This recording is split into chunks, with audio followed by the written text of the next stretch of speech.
Hiya, welcome to Darren in the studio. Thanks for swinging by for another video.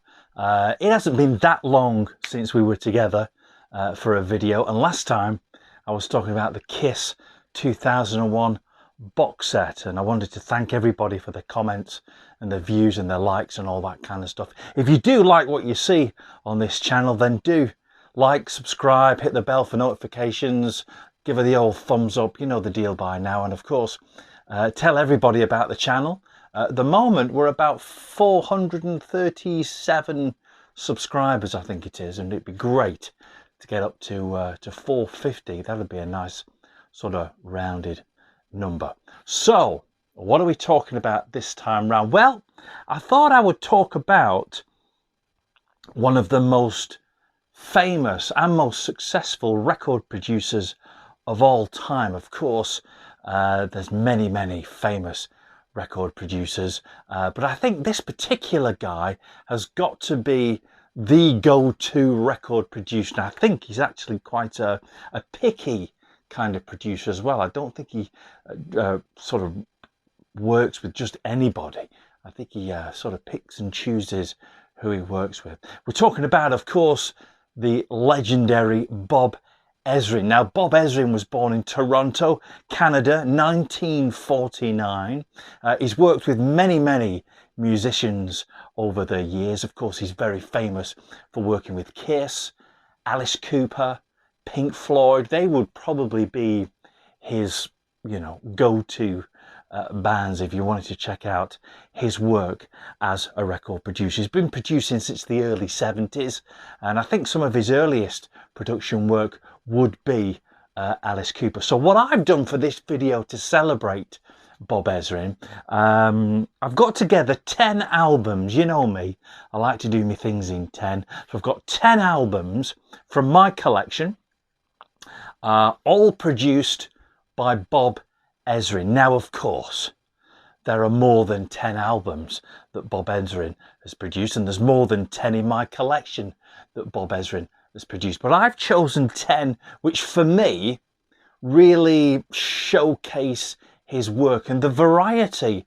of work that he's done over the last sort of, 50 odd years of record producing. So 10 albums, and what I've done is I've put the albums in alphabetical order of the album title, not the artist, but the album title. Okay, so let's have a look at album number 1. They're in no sort of particular order apart from being alphabetically. We're not doing a top 10 or anything like that. Just 10 albums that Bob Ezrin has produced that I personally feel are just great albums. So first one, it's Billion Dollar Babies from Alice Cooper, 1973. This album came out. This album for me is probably my favorite Alice Cooper band album. This is a nice little late 70s. It says 1979, the reissue of it on here. But I think I bought this in like the early 80s. Billion Dollar Babies. This is on the tanned. Got the nice little $1 billion in there as well. I'll show you that, of course. Of course, back in the days, these albums were sort of, it was all about as much the packaging as it was the music. And of course, Billion Dollar Babies being one of those albums which really was good for that on the tanned, sort of tanned-ish Warner Brothers label. It doesn't have the inner though. The original came with a nice sort of inner. And this is the only copy on vinyl of Billion Dollar Babies that I have. And like I said, I bought it in the early 80s, sort of 82-ish, 83, something like that. First Bob Ezrin produced album that we're featuring, from 1973, Alice Cooper's Billion Dollar Babies. Second up, second one, going in alphabetical order, Count 3 and Pray. This is Berlin. This was produced by Bob Ezrin. Of course, this features the massive hit Take My Breath Away, which, ironically, wasn't produced by Bob Ezrin. The rest of the album was produced by Bob Ezrin, Andy Richards and Berlin.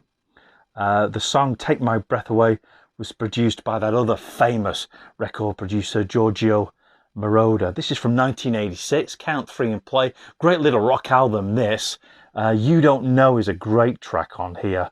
When Love Goes to War, Sex Me, Talk Me. It's a really, really great, Like Flames, that's another good little rock track, like a rock pop sort of album. Berlin, 1986, Count 3 and Pray. More or less, apart from one track produced by Bob Ezrin. Next up, in alphabetical order, it's this album. The album that's on this t-shirt. Another one from Alice Cooper. I did say earlier on that Alice is very famous. Alice and Bob Ezrin sort of go hand in hand, really. And this is Alice's 1983 album, DaDa. If you've seen my top 10 favourite Alice Cooper albums, you'll know that this is in there. If you haven't, go back and have a look at that one after you've seen this video. This came out on the Warner Brothers label, 1983. This was the last album that was on the Warner Brothers label for Alice Cooper. His contract came to an end, and it took them a dog's age to make this album. Apparently Alice wasn't very keen to make it for a few reasons. He'd gone back into alcohol addiction and was using drugs as well at the time. And this album, of course, the more you look at it, it sort of shows the face, of course, a reworking of a very famous Salvador Dali picture. Like I said, this album was a long time in the making, and Bob Ezrin had to really cajole Alice Cooper to go to the studios in Canada to record this album. Like I said, this is one of my favourite Alice Cooper albums. I love the early 80s Alice work, I really do. I must do a video just on the early 80s of Alice Cooper. 1983, Warner Brothers label. This is an original 83 pressing. DaDa, another superb album produced by Bob Ezrin. I think this has Bob Ezrin written all over it. He also co-wrote some of the songs on that album as well. Next up, we're staying with D. Again, another band which Bob Ezrin is synonymous with, really, would be Kiss. Now, he's produced quite a few Kiss albums over the years. I think this is the one that he's possibly most famous for. 1976, Destroyer. This is a nice little UK pressing from the early 80s, I think. It says 1982 on it. Originally released 1976 on the Casablanca label. In the UK, when this first came out, Kiss's stuff was coming out on the Pie label through Casablanca Records. Another great album produced by Bob Ezrin. Bob Ezrin took this album back into the studio a few years ago and did the resurrected version of Destroyer. That's all another video, I think, though, that one. And sort of like brought up the vocals and sort of remixed it a little bit. If you get a chance, check that out as well. 1976, Kiss, Destroyer, another superb Bob Ezrin produced album. Sticking with Kiss, but completely different to the Destroyer album, and more in keeping with Alice Cooper's DaDa. This is Kiss's 1981 album, Music from the Elder. This is the reissue that came out doesn't say when this actually was reissued. I think it was just a couple of 3 years ago. This is copy number 1295. Limited numbered 180 gram translucent vinyl, half-speed master, engineered in Germany. Now this, not only of course produced by Bob Ezrin, this album, this version is different to the original. On the back you'll see the album rundown, if I can get it right. There you go. You can see the album rundown. Now on the original release back in 1981, it was in a different order. For example, The Oath originally started this album, but this version doesn't. This is the version that Kiss originally wanted, and Bob Ezrin originally wanted the track listing to be in this order, and it's in the order that you see it on the back of the album there. So if you haven't got this particular version and you're a Kiss fan, then it's an album that you really should be checking out. This is an album which is often, I don't know, given short shrift, I often think, but I think it's just a great album. Kiss were never one of those bands that stood still and just did the same old all the time. They might do nowadays, but they didn't back in the day. They were a little bit like Alice Cooper, and like bands like Queen in the early 80s, wanting to do things a little bit different. This version, like I said, is on a translucent vinyl. It also comes with the original Japanese, as was, lyric sheet. We didn't get that in the UK, nor did we get this. This is how the album would have appeared in Japan. I often think the Japanese sort of versions are much nicer than the versions that we usually sort of get. So 1981, another unusual album produced by Bob Ezrin, Kiss's Music from the Elder. And I've actually touched that door. Now then, next up, something completely different, but still a classic artist and someone well renowned for his music. We're talking about Rod Stewart. Here's an album which was produced by Bob Ezrin. This came out in 1986. This is Rod Stewart's Every Beat of My Heart. It's on the Warner Brothers label. Another album produced by Bob Ezrin. Got some big records on here. What's on here? Every Beat of My Heart, of course.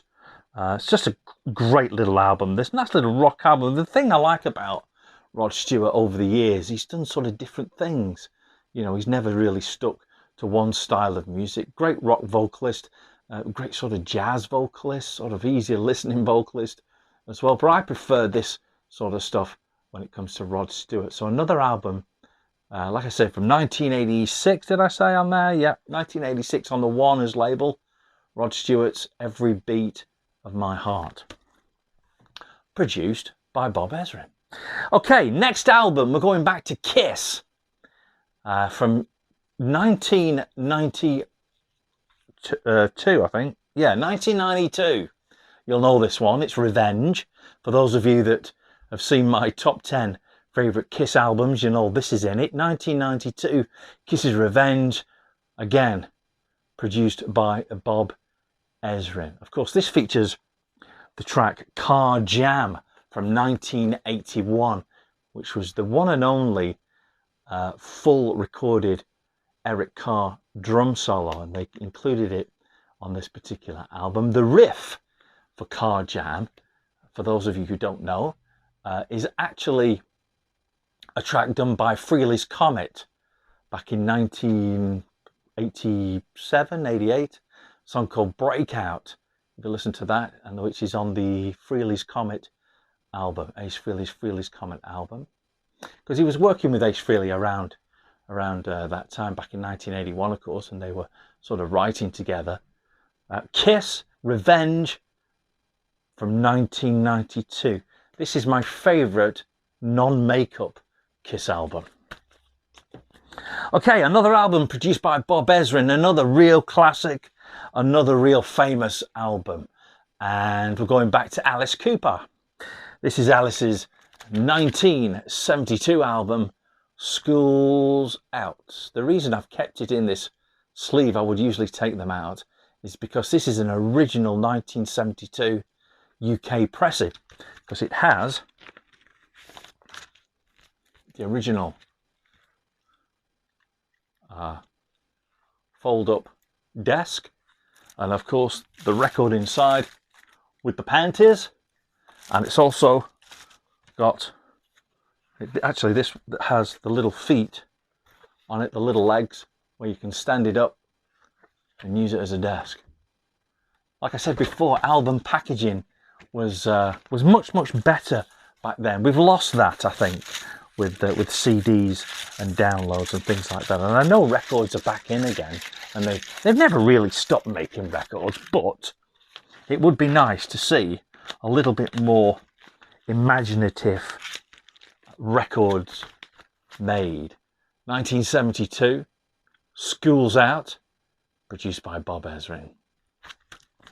Okay, another album produced by Bob Ezrin, and maybe this is the most famous album produced by Bob Ezrin, and possibly the most successful album produced by Bob Ezrin. The album I'm talking about is the only one in this 10 on CD. It is, of course, Pink Floyd's The Wall, and I should know when this came out. 1979. Still got the sticker on there. This is actually my partner Marina's copy, because my copy isn't as nice as this one. Pink Floyd's The Wall, double CD, of course. Like I said, this is probably the most famous album produced by Bob Ezrin. A lot of classics on here. Of course, the big hit, Another Brick in the Wall, featured on this album as well. I would say this is the most famous album produced by Bob Ezrin, Pink Floyd's The Wall. Next up, last but certainly not least, again, if you've not seen my top 10 Alice Cooper favourite albums, then do get yourself over to that one once you've watched this one, because this album features in there as well. My favourite Alice Cooper album, which has kind of spoiled my top 10 now, but never mind. It's Alice Cooper's Welcome to My Nightmare, 1975. This is the reissue version that came out in the 2010. This came out originally from 75. This is the 2010 reissue. The thing I really like about this, it's on a gatefold, which is really nice. Quite a rare little thing now to catch this on the gatefold. Translucent vinyl, I think, this one. No, it's not. I tell a lie. Just on the standard black vinyl. It's on the Friday's Music label. Originally, of course, on Atlantic in sort of Canada and the States. And I think in Europe, certainly in England, it came out on the Encore label. I think I've got about 6 versions of this album on CD, vinyl, cassette. Wouldn't mind a little 8-track tape version of it as well. My favourite Alice Cooper album, and one of my favourite albums of all time. Welcome to My Nightmare, produced by Bob Ezrin, who has been our subject today. Don't forget to like, subscribe, hit the bell for notifications, and watch all the other videos as well, especially my top 10 Alice Coopers and my top 10 Kiss albums as well. We'll see you again for another video. Thanks for swinging round. Take care of yourselves, take care of each other, and we'll see you soon for another one. Ta-da.